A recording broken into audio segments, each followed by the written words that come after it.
Hey everybody, this is Sir Onion Knight, and today we're going to go ahead and continue the RPG Maker series. Today we're going to be focusing on some basic eventing. This is going to get you started with some basic events, show you how to do things the quick way, show you how to do things from scratch. It's not by any means going to be a fully in-depth video. I'm going to split that up over time, do things when applicable. But basically, anything that we've got from the database series, we're going to build off of that for the most part. So basically, what are events in RPG Maker? Events are basically little tiles on the map, for lack of better explanation there. And it's going to have like some information tied to it that allows the player to basically interact with those things, or it'll play out a scripted event or things of that nature. Basically, when you click on the event icon up at the top here, you'll be presented with this grid here. And basically, you can have up to 999 events on any given map. Now, whether you're actually going to use that many or not is entirely, well, I mean, it's possible, but it's highly unlikely. But regardless, the point of it is, you know, the point of me explaining that is just you can basically fill up every tile on this map with an event. Now, it may cause lag and stuff, so whenever you're making events, be very mindful of, you know, what all you're using. Like, could you use a parallel process event in the common events or whatever? We're not going to get into common events in this video, though. We're just going to do some regular events, and I'm just going to go ahead and stop yammering on about what they are, and let's just go ahead and start making one. So the most important event that you're going to make whenever you're making your game is going to be your player start. Now, player start can be placed on any map in the game. As you see, I got one map here, I got another map here. Let's say I want to have my player start right here. I'm going to right click, as you saw me do here. Okay, right click, go down to quick event creation. Oh no, I'm sorry. We're going to go down to set starting position and then click player. Now, you can, as previously mentioned, you can set the starting player position through your database in the System tab. However, it's usually best, at least user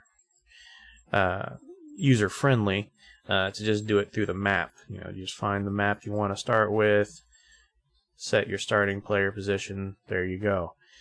Now, that being said, you're going to have many uses for the starting player location being moved throughout the time that you're creating your game.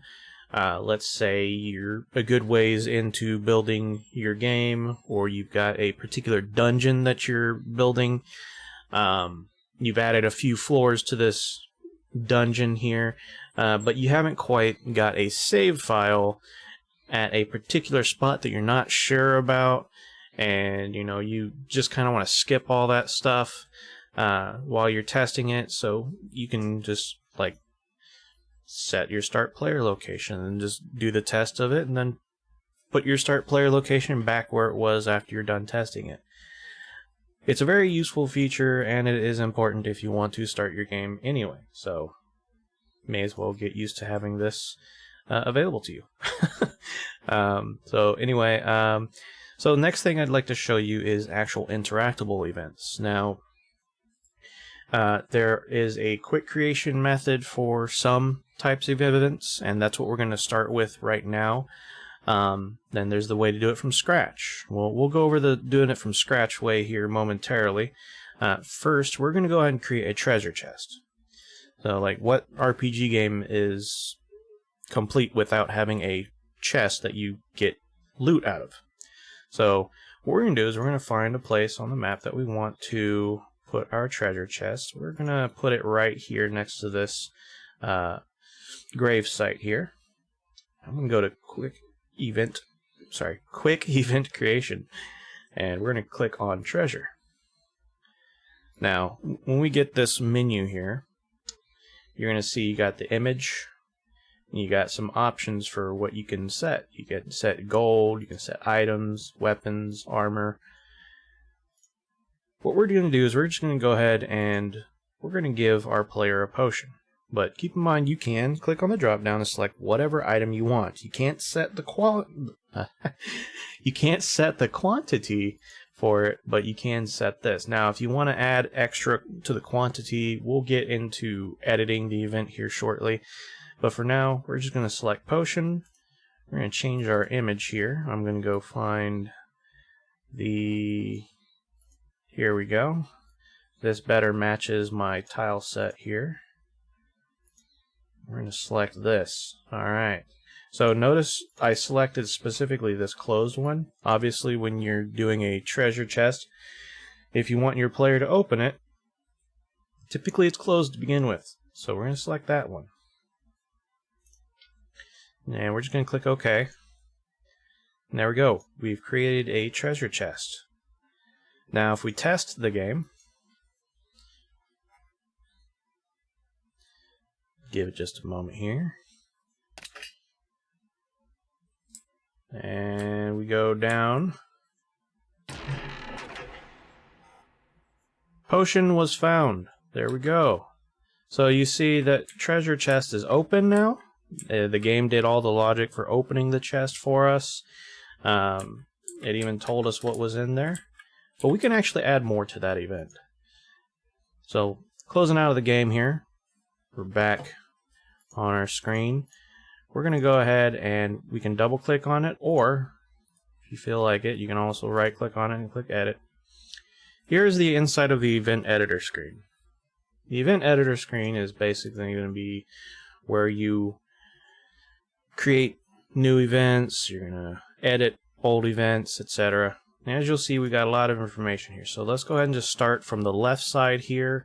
I'm going to work my way from the bottom up to kind of explain some of this to you. So starting with trigger, we've got action button. In trigger, you have the options for action button, player touch, event touch, auto run, and parallel. Obviously, for a treasure chest, we want to select action button because we want the player to walk up to it and actually press a button to make use of it. Now, right above that is priority. This is going to be basically, you're going to have below characters, you have same level as characters, and above characters. Obviously, above characters, pretty self-explanatory.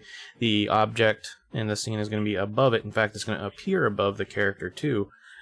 You got below characters, so anytime you want the player to be able to interact with the object, but you want it to appear below the character, and you want them to be able to pass through it, that's what you're going to select. Same as characters, that's going to be what this chest needs to be, and that's basically where it's going to block the character's path, and it's going to be on the same level as the character, so you know they can't walk right through it. You're going to set the different priorities based on what event you make, and we'll go over using the below characters option here momentarily as well. Then you have direction fix. Now what that does is that basically makes the event stay facing one direction. So if we were to, for example, approach the treasure chest from the right side here, when we interact with it, it's not going to turn to the right. It's going to remain facing in that direction, and that's very important, especially for the chests. And I'll show you that here in just a moment. So, contents here. Okay, so this is where the actual logic of the event is created. We're going to walk through this here, piece by piece. So, what we're looking at here is the first line. You're going to see play sound effect, chest 1. Basically, this is the editor's way of saying, I want to play this sound effect, and it's going to be the chest 1 sound effect. So we play that sound effect, and then we move on to the set movement route. Now, remember how I was talking about direction fix? You want the chest to face the same direction at all times. That's why direction fix is checked. This is the reason why. Basically, if we look at the character here, again, the treasure chest is just a character image. We've got all of your directions here. So, like, let's say we look at this. You got facing down, facing left, facing right, and then facing up. So for the chests, we've got down, left, right, up. Now, obviously, in the sense of this picture here, we've got closed and then opening all the way down. Now, the engine itself doesn't determine closed versus opening. It just uses the character sprites based on the quote-unquote direction it's facing. So we start out with the treasure chest image in the down-facing direction. Each column, each row's got its own direction it's facing. And so now with the movement route, what it's doing is it turns off the direction fix, firstly. That way it can turn the character around. So what it does is it then turns left, waits 3 frames, turns right, then waits 3 more frames. It's also set to wait for completion, so all of this completes before it moves on to the next thing. Now, before we discuss the next thing, let me explain this once again here. So basically what we're looking at here is it turns off the direction fix, and it turns left, so then it selects this one, waits 3 frames, then it turns right, so it selects the right-facing row, and then it waits 3 frames and moves on. So you can see the animation playing out as it's turning the character, basically.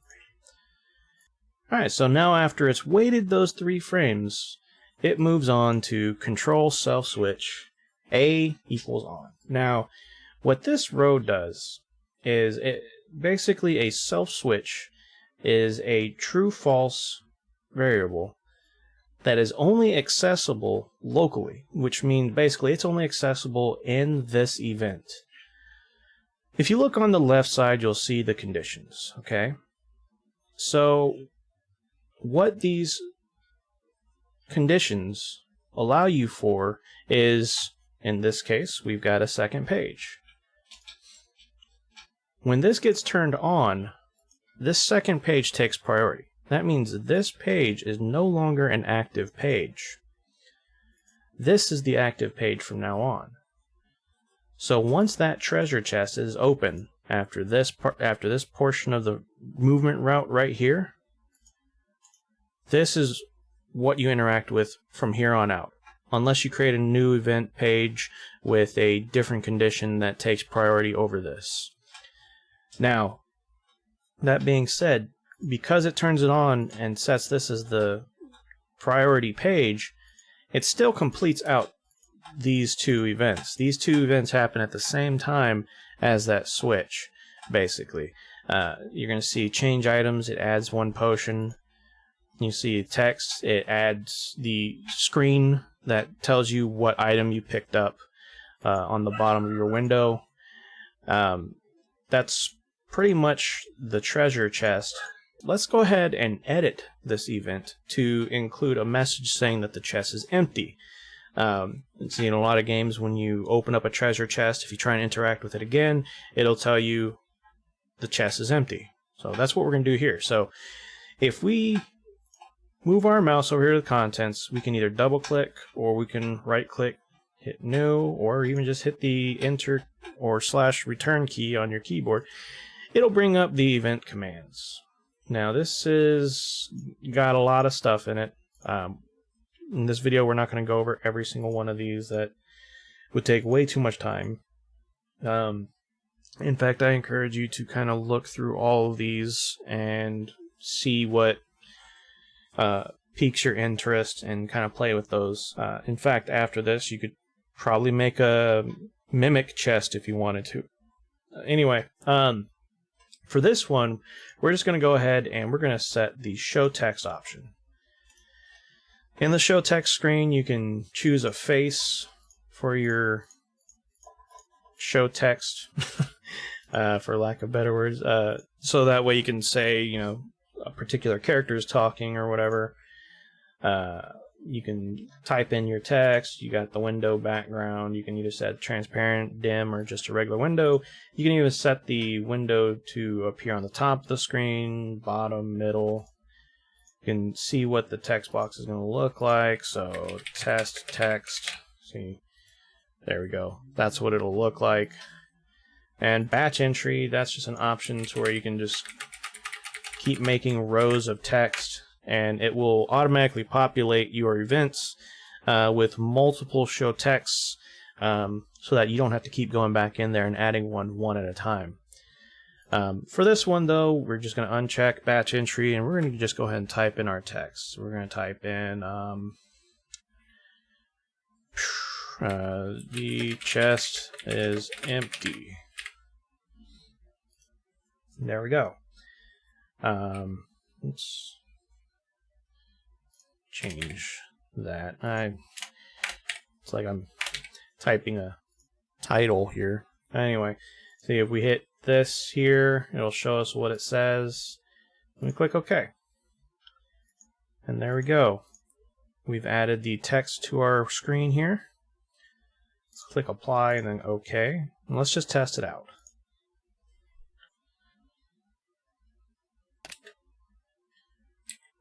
And so we go down here, open it, we got our potion. So let's interact with it again. The chest is empty. There we go. We've successfully edited the chest for the first time. But let's say we want to change how many items we get. Let's go ahead and go in here and go to edit.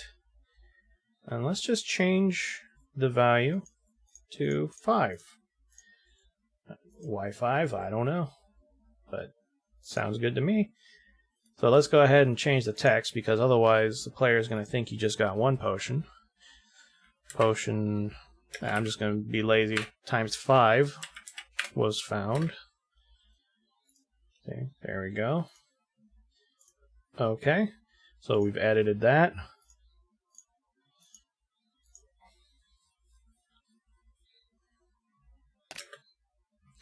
Alright, and just to show you here, got nothing in our items.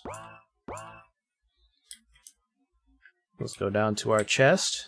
We'll open it. Potion times 5 was found. Alright, so let's go. Boom, we got 5 potions now. So, it's just little edits like that you can do even if you've used a quick creation method to do it. In fact, it'll probably save you a lot of time to just use the quick creation method for some events. But let's go ahead and create one from scratch. Now, we're not going to do a treasure chest this time. This time we're going to look into, well, okay, so for example, in most RPGs, you're going to not stay on one single map every time. You're going to be going between different maps to, you know, go on your adventure, basically. So we're going to create a tile that essentially transfers the player from one map to another. We're going to do that by double-clicking on an empty tile where we want our transfer to be. So it's going to be right here. We're going to get this empty event editor. So looking at what we have right here, priority set to below characters, that's what we want. Trigger, we're going to want to set that to player touch. We want this to play off when, you know, the player walks over it and then gets sent to another map that way. We don't want him to have to press, you know, spacebar or anything like that. We don't want him to assume that that's just the end of the map. You know, we want him to step on it and be like, oh, hey, I'm going somewhere. All right, so now, why did I not pick Event Touch? Well, that's because, let's say we had a couple NPCs that walk around on this map here. So, like, let's say we have like a butterfly or something like that. It's just kind of flying around over here. And let's say they step on this tile. We don't want that event to cause the player who's trying to interact with this chest right here to force him to transfer to the other map. We want him to be able to interact with the event on his own and make that choice himself. And that's basically what would happen if you picked event touch. Any event that touches it would trigger this event. And we just don't want that. So player touch is what we're going to choose. And we're going to have in our contents just one command. Let's double click on contents. And we're going to go to the second tab here. We're going to select transfer player.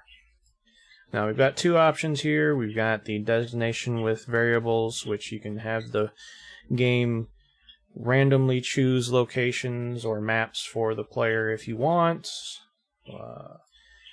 We're not going to do that this time. We're going to specify what map we're going to go to and the location. In this case, we're going to click on that. I want it to go to map 1, and I want him to go appear right. Okay, so right here. We're going to select retain direction. It may work in some situations. In this case, I want him to face right. Fade, we can choose black, white, or none. We're just going to go with black for now and click OK. So what we've done here is we've created an event that lets our player step on this event because it's right below it, and it'll automatically transfer him over to the other map. So let's hit apply. OK. Let's go ahead and hit save. Let's start it up. And then if we walk over here, we end up on our other map. Now, we're at our other map. How do we get back? Well, we're going to do roughly the same thing, except we're going to do this quick. We're going to copy this. We're going to either Control-C, or you can right-click, hit copy. We're going to go back to this map. We're going to paste it, either Control-V or right-click and Control and paste. Now, if we touch this event, it's going to transfer us right back to this map. We're going to have to edit it first. So we'll double click on it, go over here, let's select our map, and we'll select this location. This time I want him to face left, click OK, hit apply, click OK. Now as you'll notice, in this event here, I had it transfer the player to this tile right here where the event transfer back is. Now, if we play the game, you'll notice that it works exactly as we want it to. We'll go there, and then we want to go back, go this way. Now, in this case here, player has to walk off the tile and then go back on here. The reason why I wanted to show you that is because there will be times when you may try and trick the system to do some weird loop or whatever. Maybe you're trolling the player or whatever. This is to show you that you cannot transfer the player to one map and then have them automatically transfer to the next through using touch events. Well, if you want to do something like that, you can use auto run events or parallel events, things like that. But as far as this goes, if you want your player to always appear on the edge of the map, you can do that. Now, of course, if the player decides he wants to stay on that tile and then turn around and try and go back, he's stuck on the corner of the screen. There's ways to get that working, but usually your best bet is to have the player transfer one tile over from whatever transfer event there is. Now, that's pretty much where I wanted to end this video here for the most part. We've covered two different types of events that you can use in your game. Some very basic events to use. And hopefully that'll get you a little curious and wanting to play around with some of the ideas here. Now, earlier I was mentioning like a mimic event, right? So if you've gone through your database, created a bunch of enemies and stuff like that, if you create a chest, you can always just delete these. And let's go, I believe, here we go. Battle processing, there we go. Alright, so we can actually set a battle to occur whenever you open the chest. You could have even done something like show text, an enemy appeared. God, enemy appeared from the chest. Okay.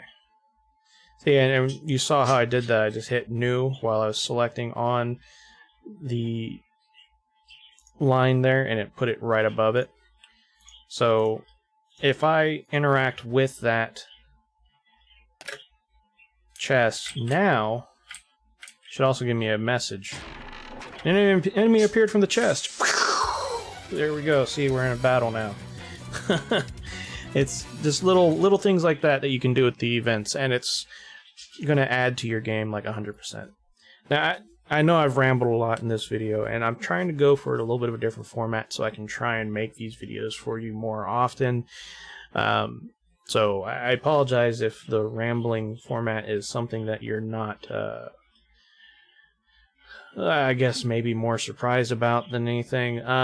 But hopefully these videos help you out. Hopefully they're still of the quality that you're hoping for. If you have any comments or suggestions or anything like that, just let me know in the comments. I do appreciate you guys watching. I do appreciate all the support I've received for my video series here. I do apologize I haven't really worked on them as much as I could. A lot of things have happened. You could probably find a full account of everything that I've talked about on the RPG Maker web forums, where I've posted the thread that includes all of my tutorials. So if you want to see what's been going on, the TLDR, all that, it's over there. Anyway, again, I appreciate you guys. If you like the video, please consider leaving a like on the video. If you want, share it with your friends. If you have a bunch of friends that are into RPG Maker or want to learn how to make their own games, share it with them. Let them know. You know, anybody we can get into it, and creating games means that they may move on to other cool things in the future. Like myself, I'm using Unity and Unreal Engine for different things now too, all these years later after starting out with RPG Maker. So, you know, it definitely opens doors, and, you know, it's a great hobby too. So, again, if you like everything I've done here, please consider sharing it. Also, if you want to watch me game or work on projects live, I do stream over on Twitch. The link is in the description, as well as a link to my Discord server. I recently been trying to promote it a little bit, but I'm failing really miserably at actually promoting my Discord. But I'd like that to be a place for gamers and people that want to make games and stuff to kind of hang out, chat, and just kind of, you know, share ideas, you know, share projects and whatnot. The days of forums are not over, but they're slowly dying out, and I just love to have a group of people to hang out and get inspired by. And then, of course, lastly, if you want to support the channel further, you know, I do have a Patreon available for, you know, anyone who supports me on there. They'll get access to a private channel on Discord. Also, $5 backers and up get access to any sort of assets I create and post on itch.io for free. In the future, I'd also like to start doing some, you know, like art cards that I send out to everybody for supporting my work. So if that's something you're interested in, you know, feel free to support me on Patreon. It's not required, though. I just appreciate you guys watching my videos. But every bit of support you give me helps me tremendously. So thank you guys again. You guys have a great day. Thanks for watching.